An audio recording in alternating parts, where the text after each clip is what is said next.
C P എമ്മിൻ്റെ H Q നല്ല അടിപൊളി സൂപ്പർ കോഡാണ്. നമുക്ക് പഠിക്കാം, നമുക്ക് നോക്കാം എന്തൊക്കെയാണ് അതിൽ പറയുന്നത് എന്നുള്ളത്. എന്തിൻ്റെ കോഡാണെന്ന്?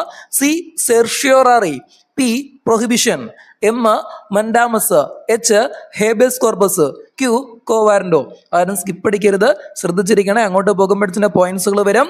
സെർഷ്യോറാറി, prohibition, mandamus, habeas corpus, quo warranto. C P എമ്മിൻ്റെ എച്ച് ക്യു മറക്കല്ലും. എങ്ങനെയാ? സി പി എമ്മിൻ്റെ എച്ച് ക്യു. ഓക്കെ, നമുക്കിനി അത് ഓരോന്നും എന്തൊക്കെയാണ് എന്നുള്ളത് ഒന്ന് നോക്കിയേച്ച് വരാം. സി സെർഷ്യോറാറി, ഒരു കേസ് കീഴ്ക്കോടതിയിൽ നിന്നും മേൽക്കോടതിയിലേക്ക് മാറ്റാനുള്ള ഉത്തരവാണ് സെർഷ്യോറാറി. ഒരു കേസ് കീഴ്ക്കോടതിയിൽ നിന്നും മേൽക്കോടതിയിലേക്ക് മാറ്റാനുള്ള ഉത്തരവാണ് എന്താ? സെർഷ്യോറാറി. ഓക്കെ. പി പ്രൊഹിബിഷൻ, ഒരു കീഴ്ക്കോടതി അധികാരാതിർത്തിയിൽ ലംഘിക്കുകയോ സ്വാഭാവിക നിയമങ്ങൾക്കെതിരെ പ്രവർത്തിക്കുകയോ ചെയ്താലുള്ള ഉത്തരവാണ് എന്ത്? പ്രൊഹിബിഷൻ. ഓക്കെ, മറക്കല്ലേ. എം മെൻഡാമസ്, സ്വന്തം കർത്തവ്യം നിർവഹിക്കാൻ വ്യക്തിയെയോ സ്ഥാപനത്തെയോ നിർദ്ദേശിക്കുന്ന ഉത്തരവാണ് മെൻഡാമസ്. ഓക്കെ.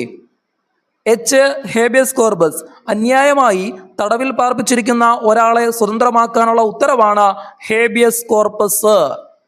ഓക്കെ.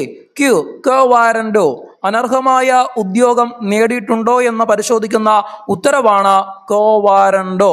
ഓക്കെ, അപ്പോൾ ഇതുപോലുള്ള PSC കോഡുകളും PSCയുടെ ചോദ്യങ്ങളും ഉത്തരങ്ങളും ഒക്കെ നമ്മുടെ SLM അക്കാഡമിയുടെ ടെലഗ്രാമിൽ വാട്സാപ്പ് ഗ്രൂപ്പിലുണ്ട്. അപ്പോൾ നിങ്ങൾ എന്ത് ചെയ്യുക? അതൊക്കെ കിട്ടാനായിട്ട് ജോയിൻ ചെയ്യുക. ഓക്കെ, അപ്പോൾ മറക്കല്ലും. സി പി എമ്മിൻ്റെ H Q, C certiorari, P prohibition, M mandamus, H habeas corpus, Q quo warranto. Okay.